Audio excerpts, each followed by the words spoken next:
एक बूढ़ी औरत थी जो हमेशा बच्चों के अंतिम संस्कार में मदद करती थी, और जब थके हुए माता पिता सोते थे तो वह पूरी रात बैठी रहती थी। वह दरवाजा बंद कर लेती थी और मृत बच्चों के साथ रहती थी। हर कोई सोचता था कि वह एक अच्छी बूढ़ी औरत है, जब तक कि एक बार अपने घर के पास से गुजर रही एक महिला ने उसकी चिमनी से एक चुड़ैल की रोशनी को उड़ते हुए कब्रिस्तान में जाते देखा। हो, उसने खुद से कहा, मुझे लगता है कि बुढ़िया ई जरूर कोई डायन होगी। इसके तुरंत बाद एक और बच्चे की मृत्यु हो गई और बुढ़िया हमेशा की तरह अंतिम संस्कार में मदद करने के लिए आई। उस रात वह लाश के साथ बैठी रही, लेकिन इस बार जिस महिला को बुढ़िया पर शक था, उसने अपने पति गस को खिड़की से उस पर नजर रखने के लिए कहा। गस को बाहर एक जगह मिली जहां से वह कमरे में देख सकता था। आधी रात को बुढ़िया ने चाकू लिया और बच्चे का दिल काट दिया और फिर घर से बाहर भाग गई, जबकि बाकी सब सो रहे थे। वह अपने घर गई और कुछ ही देर में आग का गोला बनकर चिमनी से बाहर उड़ गई। रोशनी एक पुराने कब्रिस्तान की ओर गई जहां बहुत सारी धसी हुई कब्रें थीं। गस ने पीछा किया, हालांकि वह डरा हुआ था।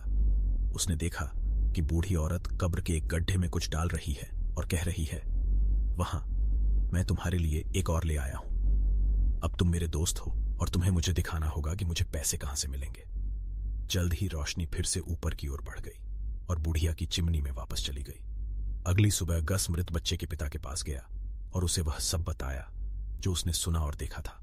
पिता बहुत गुस्से में था, लेकिन बच्चे की जांच करने के बाद भी उसे कोई निशान नहीं मिला जहां उसका दिल निकाला गया था। बूढ़ी जादूगरनी ने घाव को ठीक कर दिया था। तो फिर वे कब्रिस्तान गए और कब्र पाई। नीचे खोदने पर जहां उन्हें छेद दिखा, वहां उन्हें एक लाश मिली और वह पूरी तरह से खून से लथपथ थी और उसके मुंह में एक बच्चे का दिल था जो उसे चबा रहा था। लोगों ने गड्ढे में लालटेन से मिट्टी का तेल डाला और आग लगा दी। फिर वे बुढ़िया के घर गए और मेज पर खून से सने हुए चिथड़े पाए, लेकिन वह वहां नहीं थी जो अंतिम संस्कार के लिए घर वापस गई थी। मृत बच्चे का पिता फिर घर भागा और वहां बुढ़िया को पाया। तुम एक बूढ़ी डायन हो, वह भड़क उठा। अब मुझे पता चला कि आप बच्चों के अंतिम संस्कार में क्यों जा रहे हैं। तुम्हें अब कबूल करना होगा, अन्यथा मैं तुम्हें मार डालूंगा।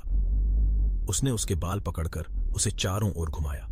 वह फूट फूट कर रोने लगी और बोली, हां, अब मैं कबूल करती हूं। मैंने अपने दोस्त को देने के लिए बच्चों का दिल लिया। यह दोस्त मुझे भाग्य देता है और मैं उसके बिना भूखा रह जाऊंगा। तुम घर जाओ और यह धंधा छोड़ दो, पिता ने कहा। अब बूढ़ी औरत घर चली गई और बच्चे को दफनाने के बाद परिवार ने एक जादूगर को बुलाया और उन्होंने उस चुड़ैल औरत के खिलाफ जादू किया और जल्द ही वह मर गई। धन्यवाद मित्रों, आपका मेरे इस चैनल पर आने के लिए। मैं आशा करता हूं आपको मेरी यह कहानी पसंद आई होगी। प्राचीन कथा चैनल को सब्सक्राइब करें और हर रोज एक नई कहानी सुने।